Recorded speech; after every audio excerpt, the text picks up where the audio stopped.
दोस्तों, हाथ में ये होती है जीवन रेखा, ये होती है मस्तिष्क रेखा, ये होती है हृदय रेखा। हाथ में ये होता है बुध का पर्वत, और हाथ में ये होता है गुरु का पर्वत, और हाथ में ये होता है शुक्र का पर्वत।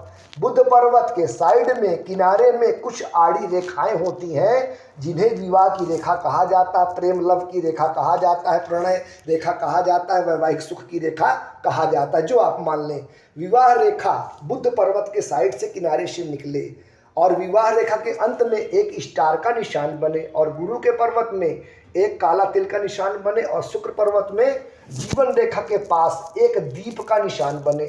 दोस्तों, जब विवाह रेखा के अंत में स्टार का निशान बनता है तो इसे बहुत अशुभ और घातक माना जाता है।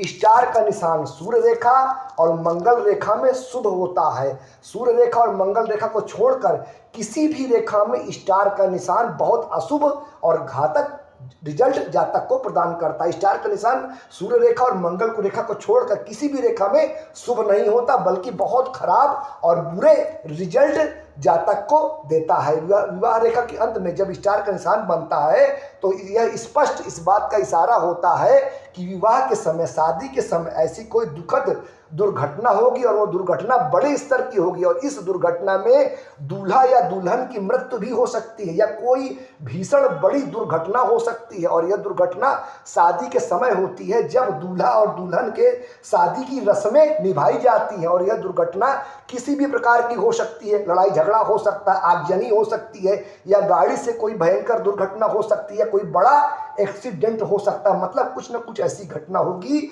जिससे खुशी गम में बदल जाएगी। और इसी के साथ जब गुरु के पर्वत में तिल का निशान बने और शुक्र के पर्वत में दीप का निशान बने, तो यह इस बात की गारंटी होता है कि ऐसे जातक की शादी में कोई बड़ी दुर्घटना घटेगी, जिसके कारण जातक की अकाल मृत्यु भी हो सकती है। विवाह रेखा के अंत में स्टार का निशान दुखद दुर्घटना का सूचक होता है।